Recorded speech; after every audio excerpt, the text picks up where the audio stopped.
ఇక ఈ మధ్య కాలంలో కర్ణాటక డిప్యూటీ సీఎం డీకే శివకుమార్ ఏం చేసినా సెన్సేషన్ అవుతుంది.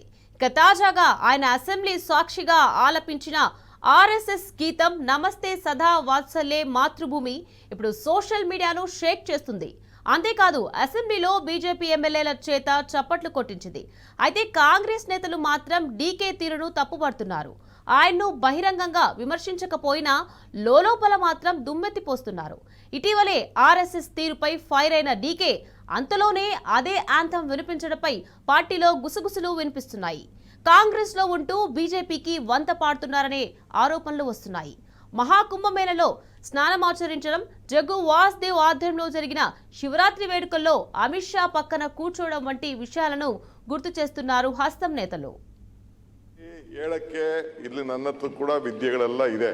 ನಾನು ಅಸಾಧ್ಯರು ನಮ್ಮ ನಿಮ್ ಗರಡಿಲ್ ಬೆಳಿಲ್ಲ ಅಂತಂದ್ರೆ ನಾನು ಈ ಪರಮೇಶ್ವರ್ ಗರಡಿಲ್ಲ ಬೆಳೆದಿದ್ದೀನಿ. ನಾನು ಸ್ವಲ್ಪ ಇಲ್ಲ RSS ಚಡ್ಡಿ ಹಾಕಿದ್ದೀನಿ ಅಂದ್ರಲ್ಲ ಒಂದ್ಸರಿ. ನಮಸ್ತೆ ಸದಾ ವತ್ಸಲೆ ಮಾತೃಭೂಮಿ ಅಧ್ಯಕ್ಷ ಹಿಂದೂ ಭೂಮಿ ಸುಗಮ್ ವರ್ಧಿತೋಹಂ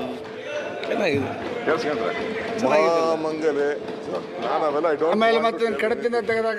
ಚರ್ಚೆ ಬೇಡ. ಅದನ್ನ ಕರ್ನಾಟಕ ರಾಜ್ಯ ಕ್ರಿಕೆಟ್ ಅಭಿಮಾನಿಗಳು ಬೇರೆ ಬೇರೆ ರಾಜ್ಯದಲ್ಲಿ ಬೇಕಾದಷ್ಟು ಇಂಥದ್ದೆಲ್ಲ ಆಗಿದೆ.